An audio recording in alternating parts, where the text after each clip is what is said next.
Okay, so we've taken this podcast in so many different directions and spoken to so many different people that are, integrated into this boutique Blu-ray world.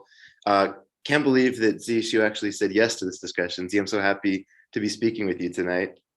Hi, well, thank you. Yeah, I love doing podcasts, so I'm very happy to hop on here. Yeah, good. Well, and for those that don't know you by name yet, Z is a illustrator and a poster designer and an artist who's been working in the entertainment industry, I guess, at large.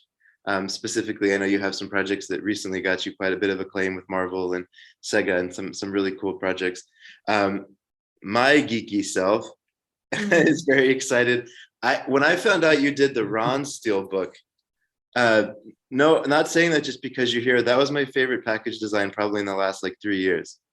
Oh my gosh, was it? Thank you. Beautiful steelbook. And then recently, I guess in the boutique world, you have this relationship with Era 4444. You've been doing some really interesting work with them and their first two releases, right? Yeah. I Yes. right. So I did I love like what they've been doing as of late because we had actually known each other or we were all like MICA graduates because we graduated from the same college. But they had hit me up for like some when they were like first starting out in like the boutique world, and they were like, hey, like, are you interested in doing Blu-rays and package designs? I was like, yes, please. Uh-huh. So but I love their just like selection of movies because I had never really heard of like the movies that they were doing, but I got to watch them, as I was, illustrating the designs, and they were awesome. Like I didn't know Yeah. I would like, Anatomia Extinction that much, or like Funky Forest and all Uh-huh. of that. But yeah, it's just like really crazy, like 70s, 80s, like early 2000s, like Japanese horror stuff. And Yeah. yeah. Well, I want to take a deep dive into all that because I'm fascinated by your process. But before we do, I'm curious.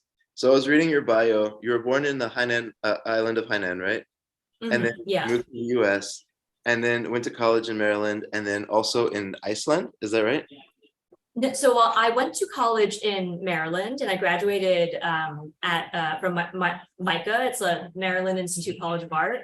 I did like an Iceland like artist residency but it was for like 2 weeks. Oh, okay. But that was like right after graduation. It was with I don't know if you know of Light Gray Art Lab, but they're kind of like an art gallery based in Minnesota, but they do a lot of these like artist residencies and Okay. yeah, programs like that.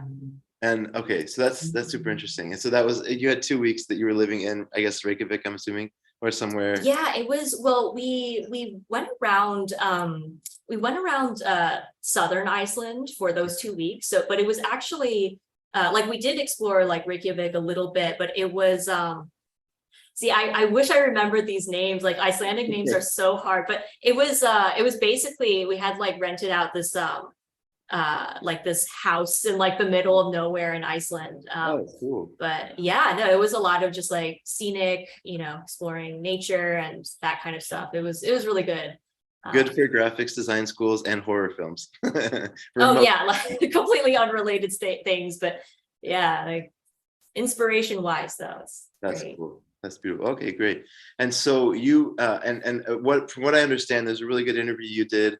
And I'm sorry, I'm not great with the names of the podcast, but it's the one. It's a German guy, and it was all about video games. Do you remember the name of that podcast by chance? Oh yeah, was that Dorian's podcast? It Yeah. was it like You, Me, and the Industry? Thank you. That's the one. Yeah, And okay. so, There's like two German people I've done podcasts with. The other one is Tom, Tom Luther. Yeah. you, me, in the industry. That's the one. For anybody who wants to hear it and geek out about your video game side, I think that's a really fascinating interview. But one of the things that jumped out to me, I wanted to ask you about, is that you went to essentially like a industrial or kind of architectural design school, right?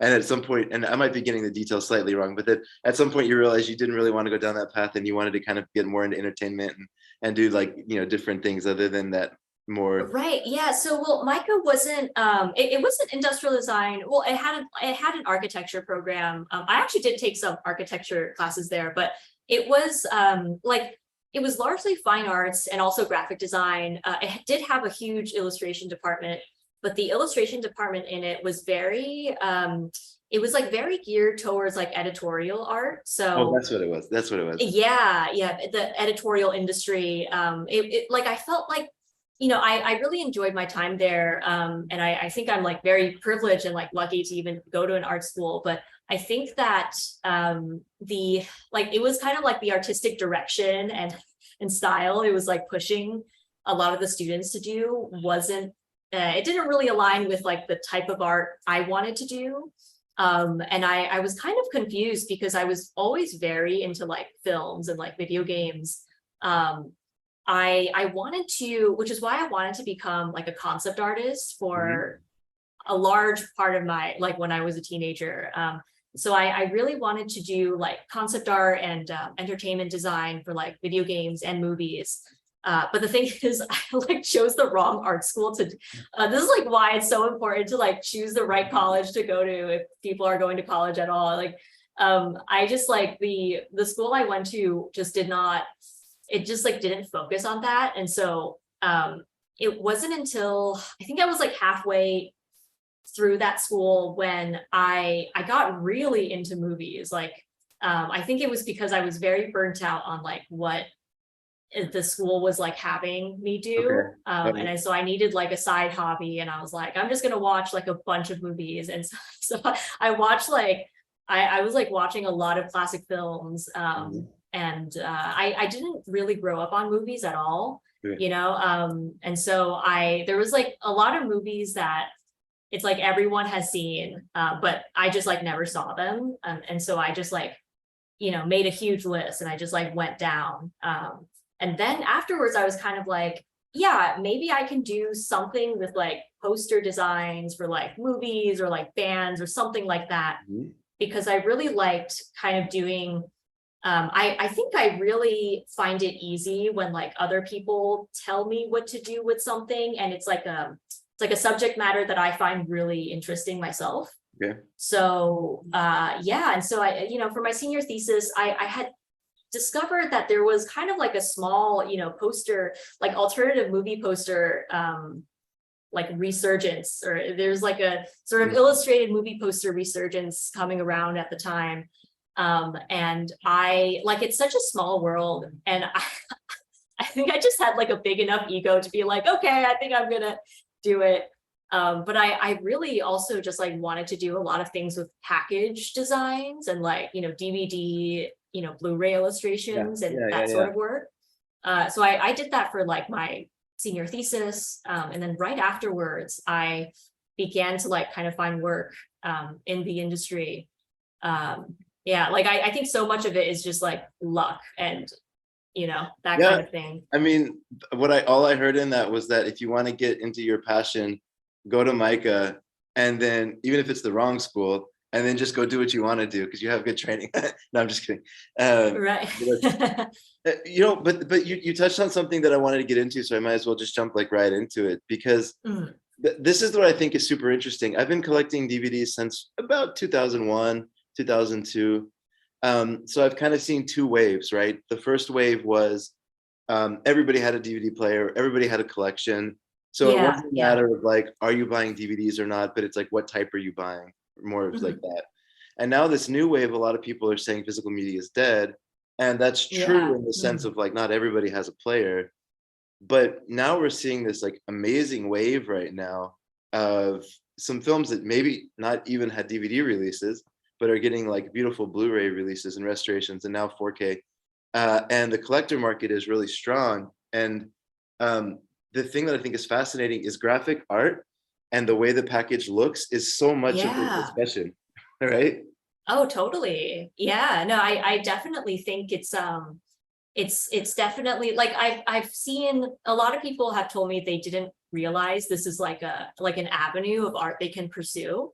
But I remember I think it was like my sophomore year of college.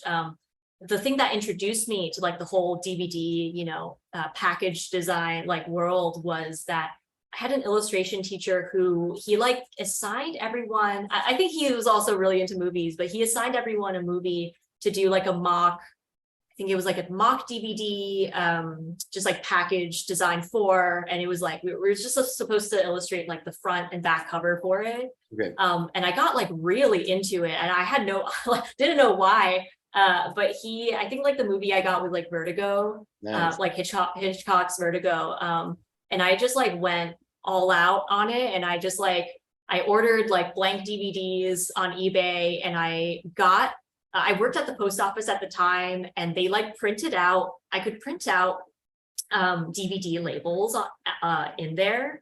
And so that's what I did. Like I designed like the DVD covers for it, and also like the image on the disc, and I put it in. And I like went basically spent a lot of hours on it that I didn't need to. But I remember like everyone really liked it, and I also really just like loved it.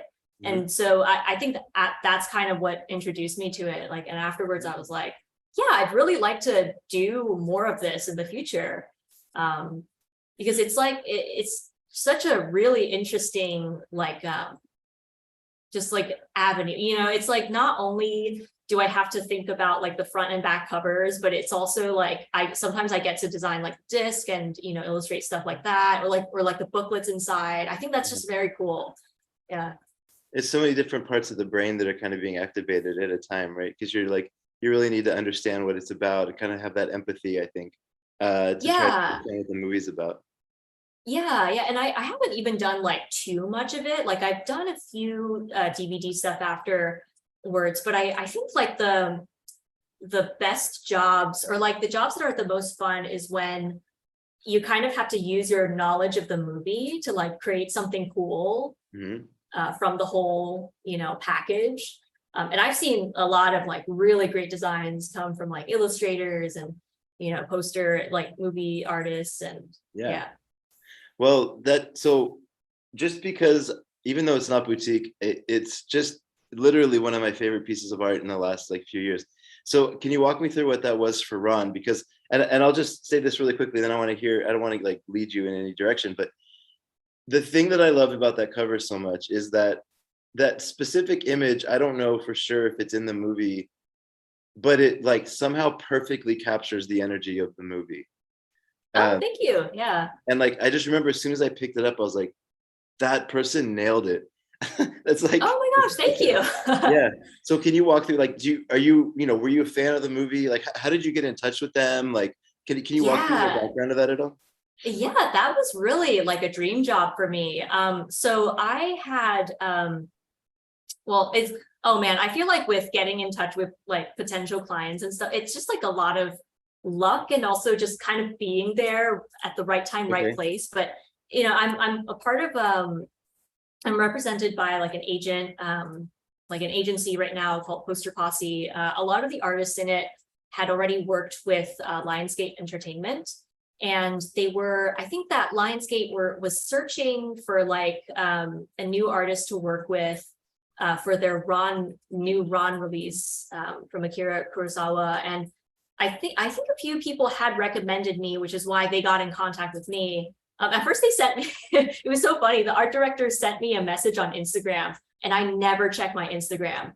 And so I saw the message like really late, and I was like, oh my God, I'm so sorry. I'd love to work with you. Yeah.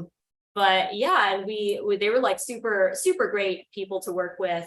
They're very like relaxed for clients, because I've worked with a lot of people who kind of like every step of the way they have to have it their way. But no, with like the folks at Lionsgate, they're like very okay with whatever I wanted to do.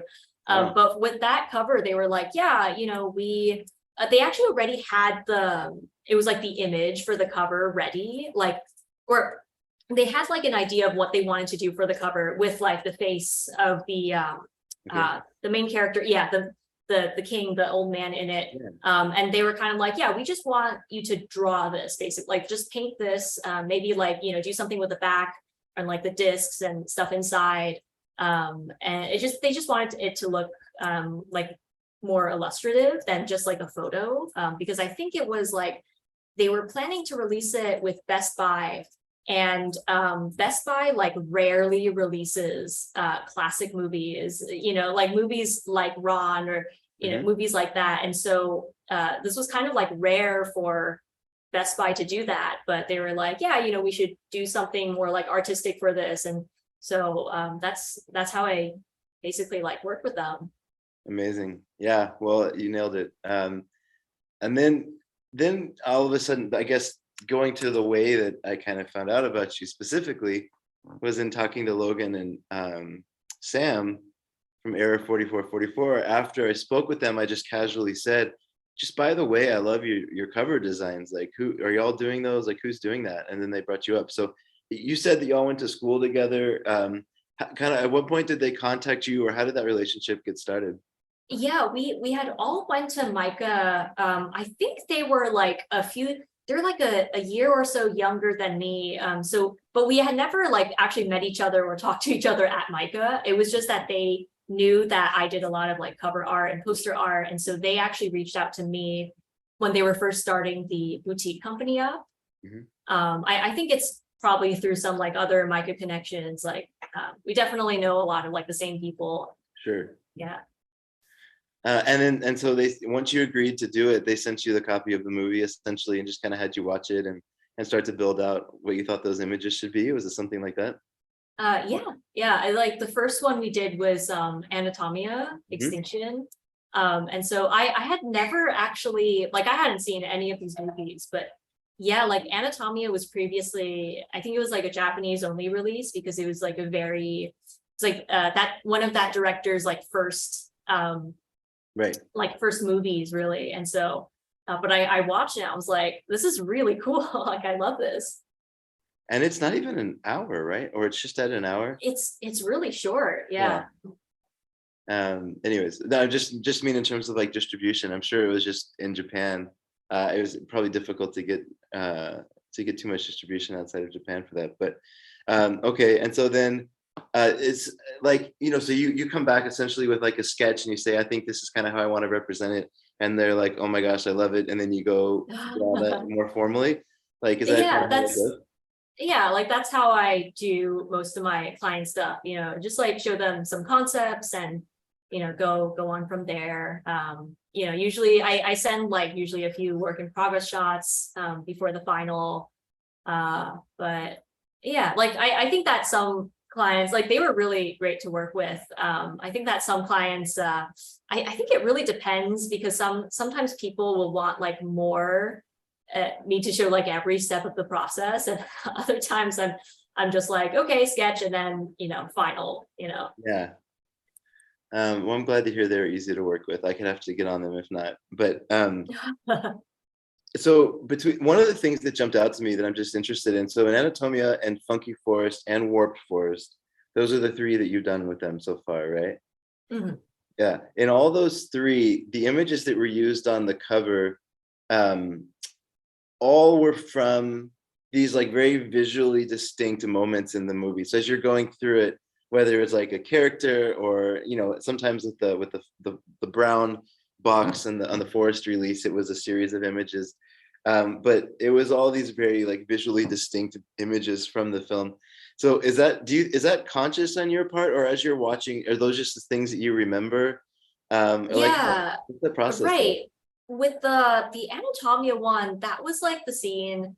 I think that when I saw that scene, it was like this one shot. I thought it would make a really good cover for it. I Okay. thought that the colors and like expression was very, like on point for the movie. Right. For Funky Forest, actually, I think it was like Logan who like told me that that's like the kind of cover he wanted. He was like for the box cover of like Funky and Warped, he was like, I want he had like an idea where it would be like a bunch of the monsters from the movie. And I'm also like really chill with these kinds of things because I'm kind of like, okay, yeah, if like that the client wants that, then like, I should just like go for it. Like I am not the type of artist to like constantly fight with someone on like what something should be. Okay. So I was like, okay.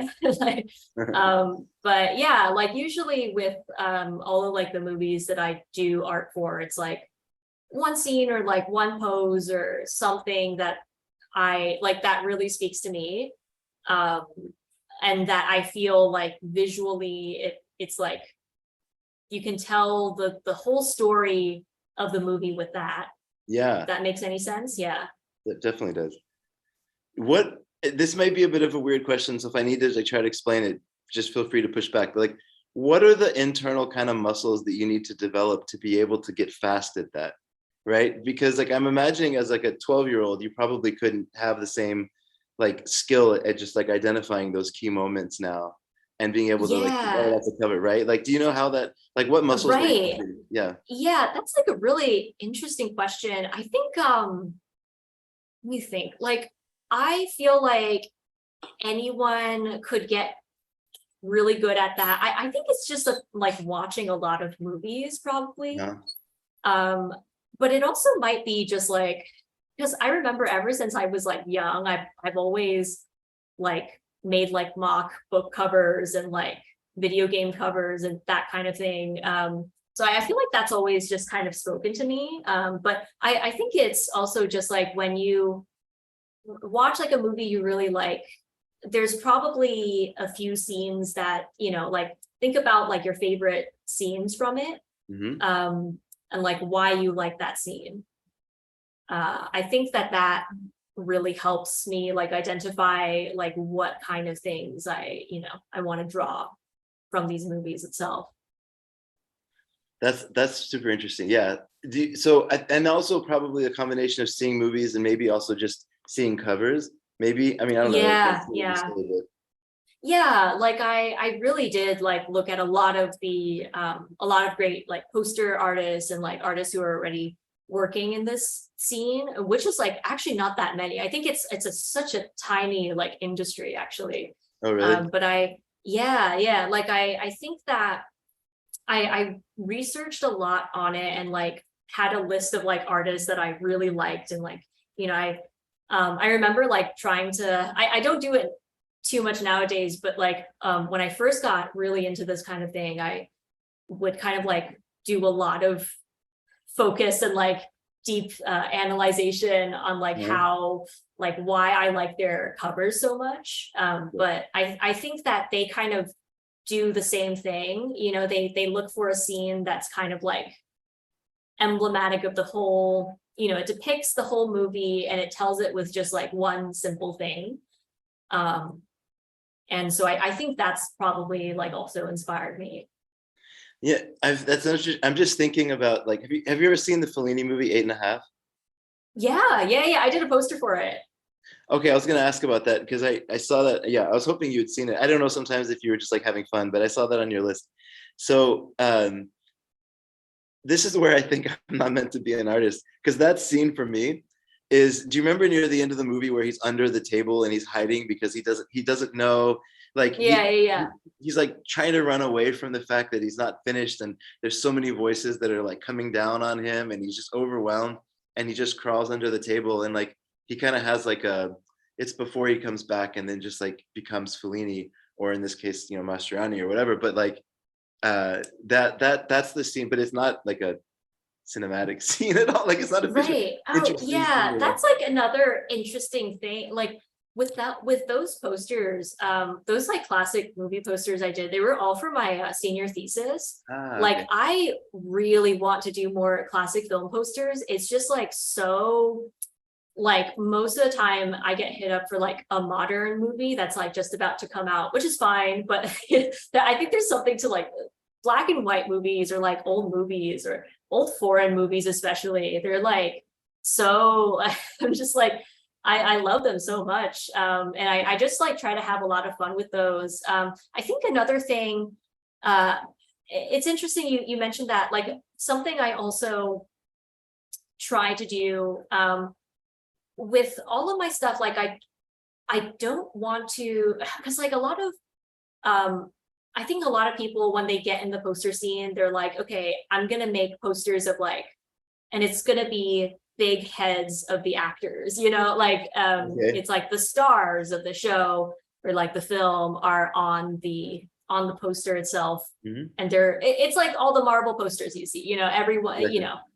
Captain America's up front, everyone's up front and it's just like a bust and a head. I think that's fine because it's just like it sells the movie, like the stars sell the show and that's kind of the point.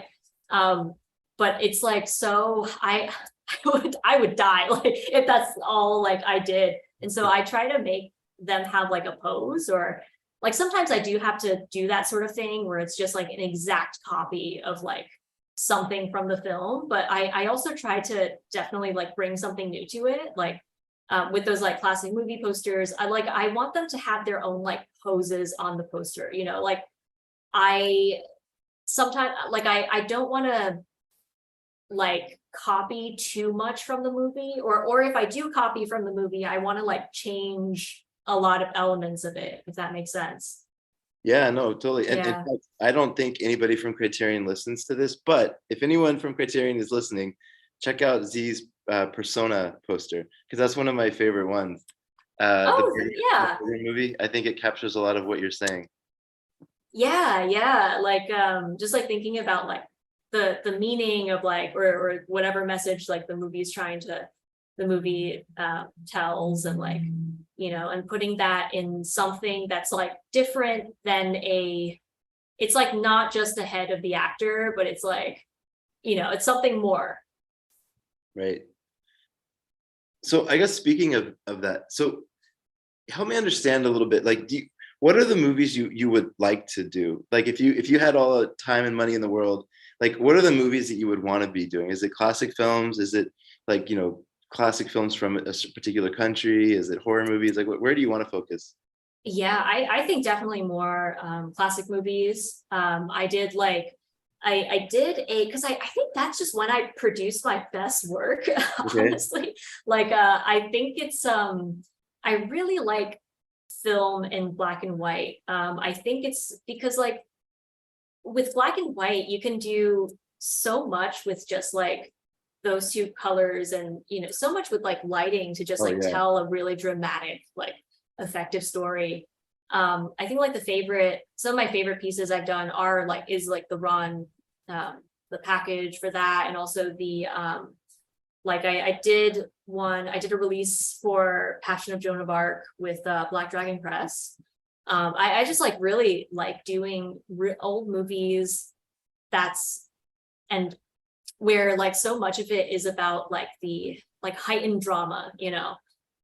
So yeah, I would love to do more stuff for I would love to do something for Criterion, for sure. Well, then I hope somebody is listening from them. Do you just, I don't mean to put you on the spot, but have you ever seen a movie called The Night of the Hunter? Yeah, yeah, I actually watched that last year, I think, the Okay. first time. Whenever someone talks about like what you can do with black and white lighting and cinematography and stuff, I always think about that. Um, Yeah, yeah, it's a great movie. Blew me away. I mean, the story itself is told well, but there's that one scene in particular where the children are trying to run out of the basement, and Oh yeah, yeah, yeah. And he's the like the shadow thing. dude is like coming up, and but it's like his shadows like kind of making this. Yeah, oh, that was so great. Yeah. Oh my God. And Orson Welles obviously does a lot with black and white. So yeah, I mean, and I'm a big fan of a lot of the stuff we're talking about as well. So I think I know what you mean. It's very beautiful. Do you think that there's something lost in the transition to color? Or is there something that's more sacred about black and white in terms of capturing what you're talking about? Um, I I mean, there's like all my favorite movies are in color. I just think personally, like artistically, I'm more drawn to black and white because it's so simple. Hmm. Um, like I think that like I if I could, all of my portfolio would be in black and white. Like most of my clients, they do ask for color for things because that's like kind of what pops and like what sells and what draws people's attentions a lot better. Uh-huh. But with black and white, it's like uh I think if you can make a piece look good in black and white, it'll look really good in color as well. Hmm. Because with black, it's like the most simple of things. You know, when you start learning how to draw or paint, or when you start learning how to draw, you know, you're gonna put a pencil on a piece of paper. You're basically drawing in like black and white, and it's like I think the medium itself, with black and white things, it's all about contrast and like Right. composition, and how well you can like kind of play that and, you know, use that. um in accordance with each other. And so, which is why whenever I find like an artist who like, that's all they do, like they just do black and white art, and yeah, like that's like usually my favorite kind of art. Well, it's interesting. Like if you look at like Wong Kar-wai, his black and white movies are stunning. Although Yeah. he uses color extremely well, Christopher Doyle, I guess, but they, whatever that relationship is, they use color very well. Someone like Fellini, I think, may have struggled a little bit in his transition to color, and then figured it out, and all of a sudden started like popping, and like the colors were like vibrant and like Yeah, yeah. Yeah, I had um, actually seen because you guys had like a thing on La Notte, right? With by Antonioni.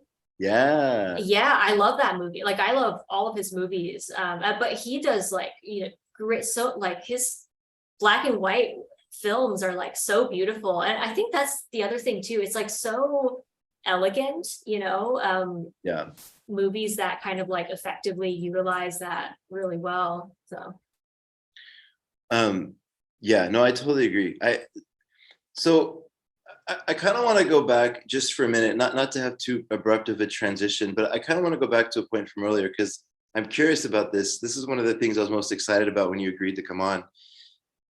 Do you understand, like, are you active on the boutique Blu-ray forums and like the way, the places where I spend all my time geeking out about like this new release coming out, this new release coming out?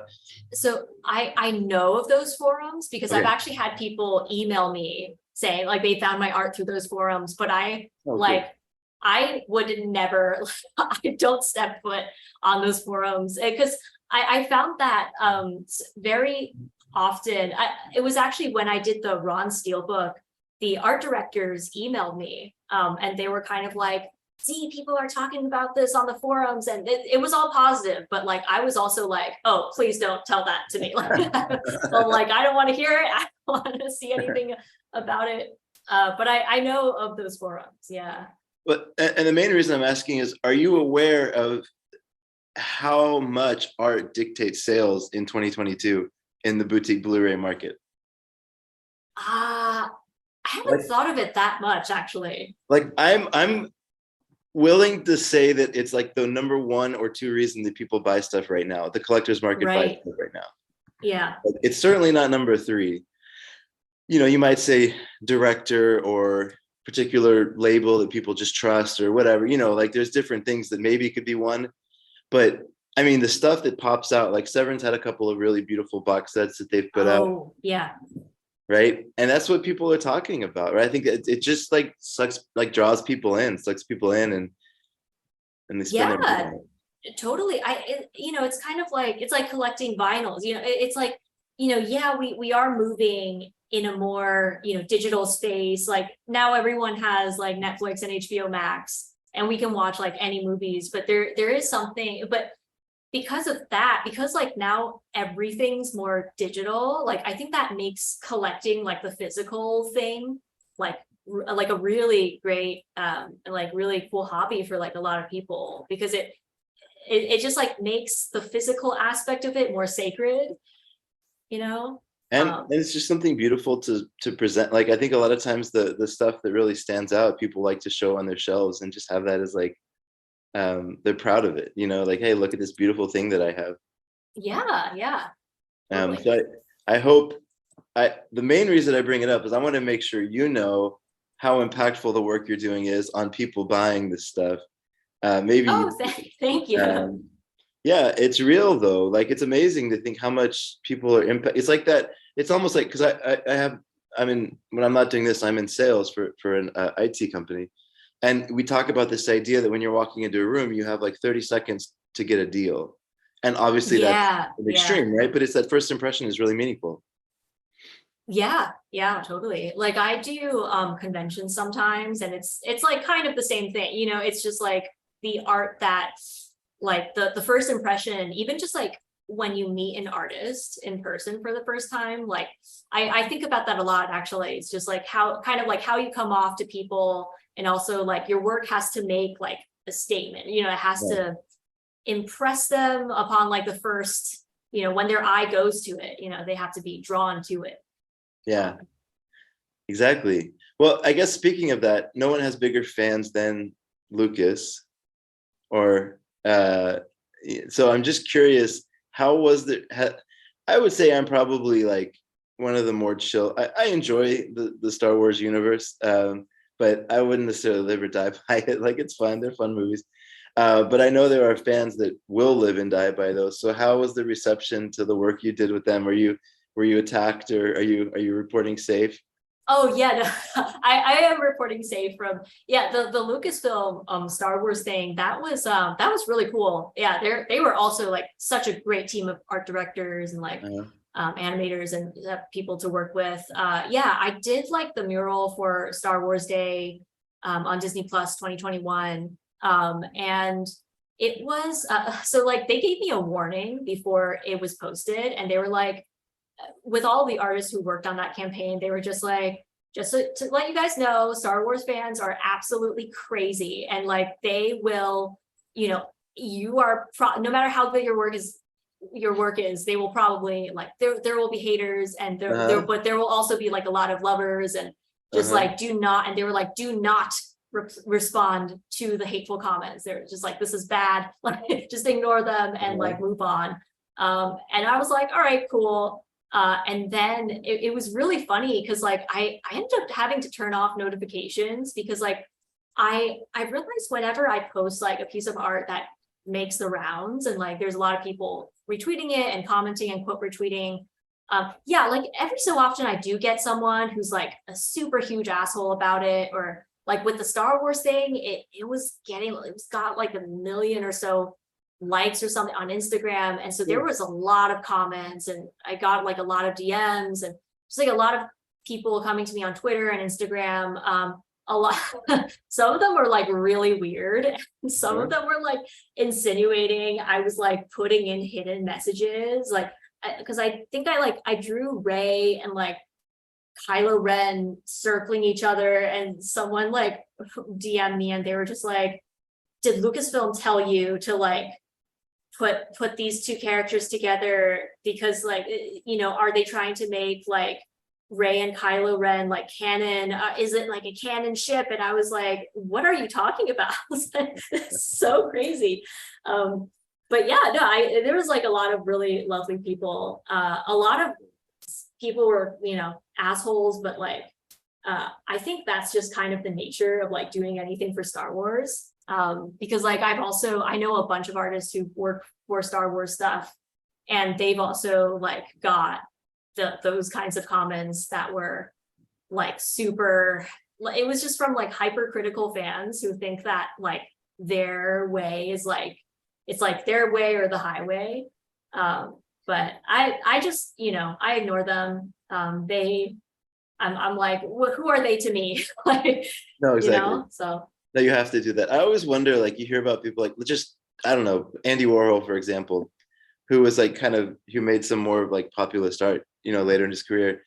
Like I just can't imagine what it would be like with Twitter or with Instagram or with all of a sudden like, like he didn't have that same interaction with the fans. I mean, they saw him at the galleries and stuff, but nothing like Twitter brings. yeah, I think it's also people, because sometimes I watch a show or I watch a movie and I don't like it, and then I'll never like outright post like, oh my god, I hated this so much, like like everyone who worked on it should die. Like I Uh-huh. would never do that, obviously, like, but sometimes I will like tweet out like, I'm kind of disappointed with the ending of blah blah blah. Uh-huh. So I think it's like everyone has their own um opinions on like these things, and I think that's fine, but it's also why I don't look on these Blu-ray forums, and it's also why whenever I post something that does make the rounds, I just turn off, like I turn off notifications for me, because I'm like, okay, everyone can have their own opinions about it, but like I'm out of it, like leave me out of it, because I'm just trying to live my life, Yeah, yeah, yeah. No, no. And yeah. most importantly, it's, this is that, not to simplify it, but like at the end of the day, if the person who hired you to make the art is happy, then that's what matters because they'll hire you again, right? Like, Right. Yeah. If they're happy, I'm like, okay, cool. Everyone yeah, got paid, and yeah. that's great. Well, we're getting close to that, about 30-40 minute time. One of the things, I don't know if you're gonna, this was just an idea that I had, and let's see if there's any meat to this for discussion purposes. Because I grew up, so I did not grow up in the U.S. I grew up in Asia and in London. And are you Okay. familiar with this term, the third culture kid? Have you ever heard that term before? Yeah. Yeah. Okay. Mhm. Do you have any, like, have you ever thought about that in terms of yourself? Do you have any like feeling of being that, like a third culture kid? Well, actually, where in Asia did you grow up? Indonesia. Oh, cool. Yeah. I mean, because I was born in China, but I moved here when I was 5, Oh, okay. so I like largely grew up here. Okay. So I like yeah, I definitely I'm familiar with the term, but I like feel I'm very American, you know. Okay. Uh, Yeah. So it wasn't like kind of two identities. It's mostly an American identity. right. Like I still, I like I still I feel like I was trying very hard to be like American when I was younger. But then the older I get, the more that I kind of want to go back to my Chinese roots. Okay. Especially because I understand the language because my parents always speak it to me. But like I've always replied in English. So Yeah. I can Yeah. like understand what they're saying, but I'm like terrible at like speaking and writing. Uh-huh. So yeah, I think like with film, that's a way I've actually been trying to reconnect with my culture with film, especially. Yeah. Like I recently got really into like Hong Kong cinema, and it's just like really great. But you read my mind. That's exactly where I was kind of going with the questions too, because I'm curious, have you ever thought at all about how just the practice of like kind of expanding the mind and expanding the ability to kind of hold two identities does that have any impact on your creativity or your ability, does that impact your art at all? Yeah. Oh, yeah. I think it does. Like I do. Like yeah. Like as I was saying before. Like I do think the older I get, the more I'm into, or like the more I want to try to bring back some of the like reconnect, or Yeah. just be more in touch with like the Asian part of me instead of just like the American part of me. Like I really like a lot of European black and white movies, but I've started doing just like a lot more movies that are by Asian directors, especially over the past few years. Hmm. And I feel like it's almost like kind of cathartic in a way, like because I think one of the things growing up was like, especially because like Asians were like barely represented in like American media for like the Sure. longest time, and whenever we were, it was always like a stereotype version.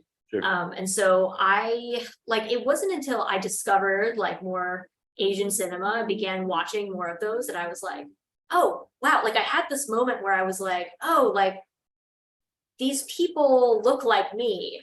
That's so strange, because I had grown up watching like almost white people, like always white people in movies. And so just like seeing movies where it's like people who look like you, that's like the norm, is like it was like kind of really jarring at first, but now I'm like, oh, give me all of this, That speaking, I was just trying to find and make sure I got the name right. Speaking of that, have you seen any films from the director Jia Zhangke?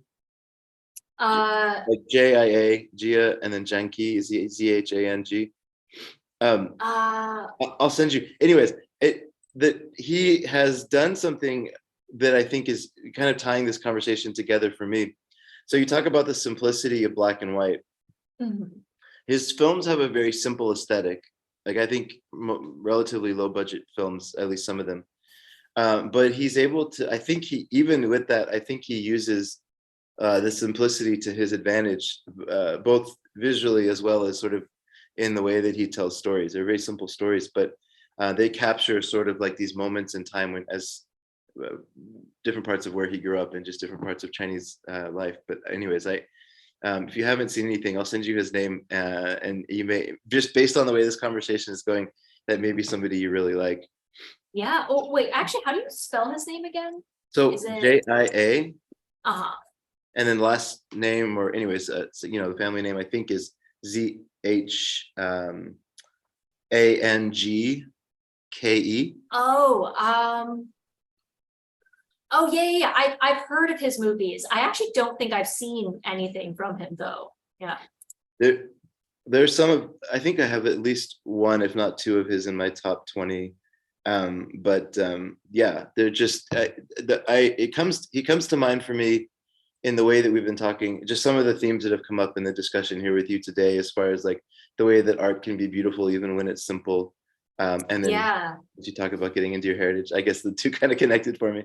Yeah, it's also related to that, like because a large part of my inspiration for like how I draw is like Chinese ink art, Okay. or just like traditional like brush art, like Asian brush art.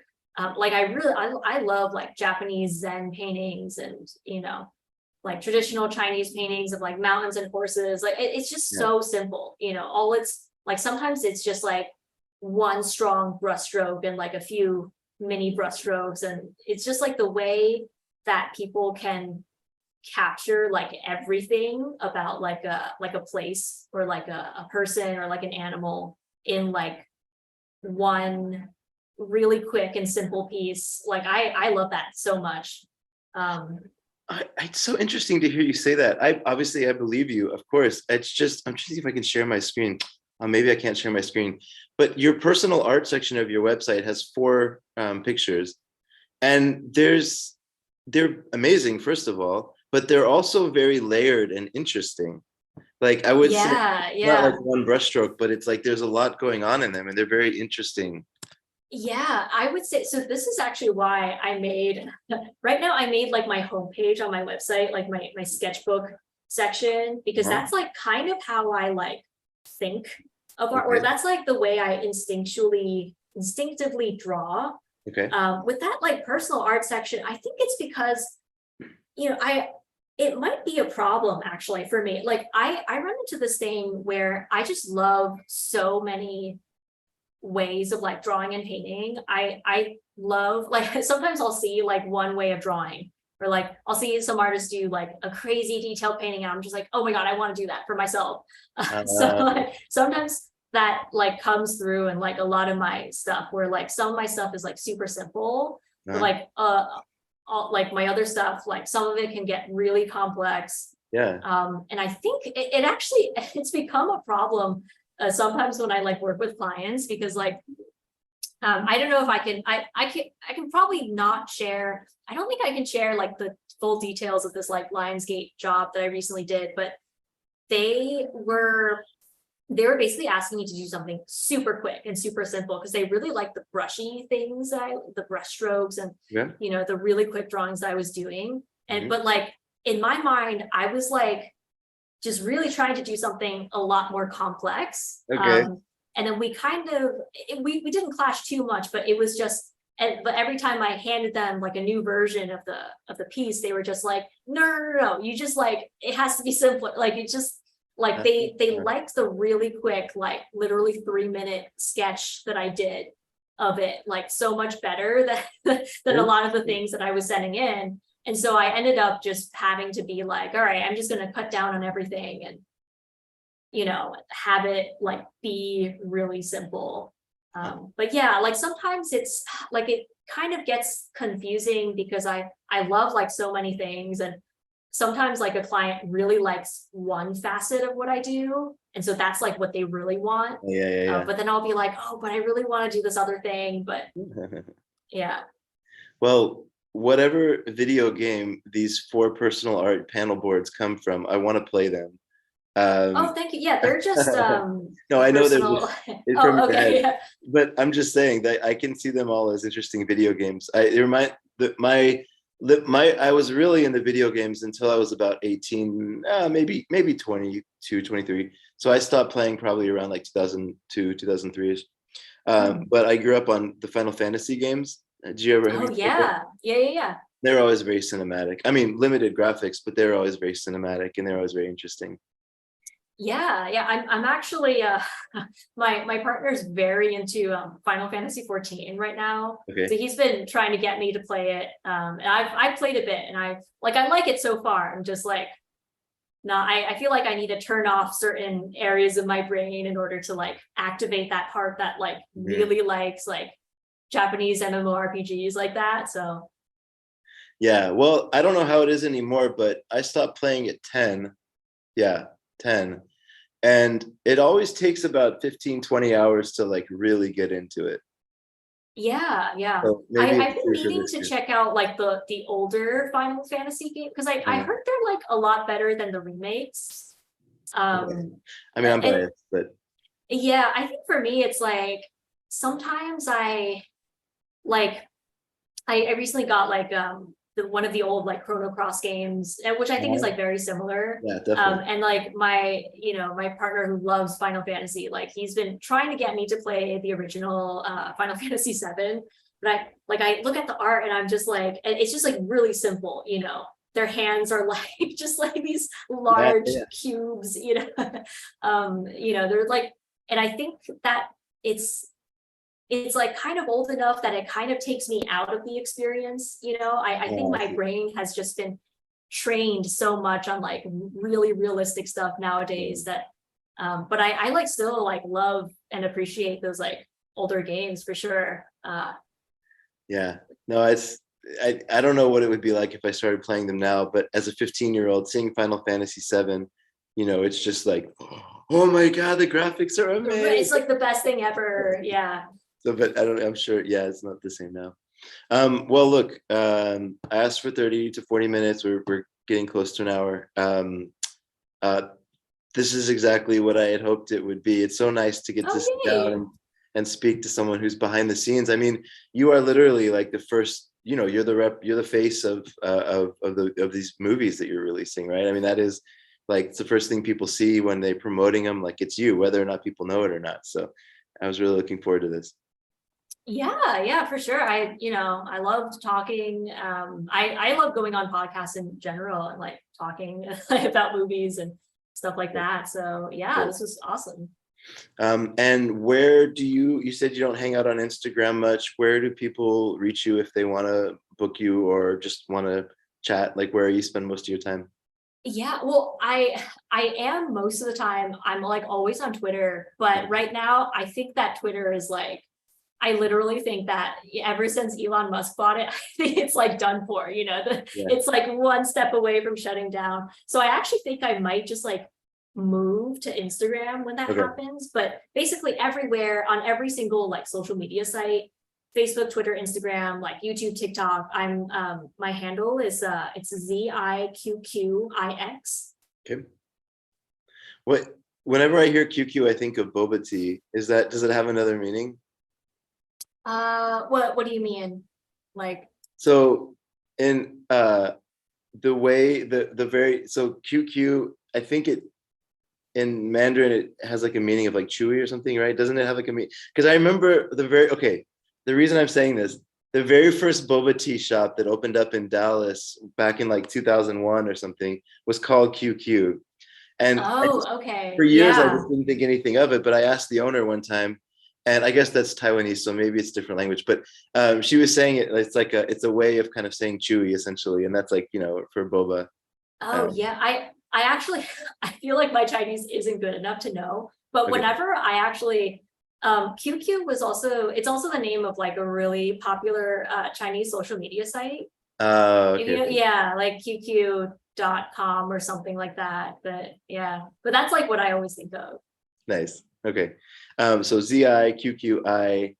X. Yeah. Perfect. So is that your handle on there? Okay. Well, I hope people find you, and I can't wait to hear about future releases. Tell me first if you don't mind. I'll keep it secret, but I can't wait to see what you're coming out with. Yeah. Oh my gosh, for sure. Yeah, thank you. Awesome. Okay. Well, yeah. Thanks so much for the time, and we'll be in touch. All right. All right. Awesome chatting. I'll see ya.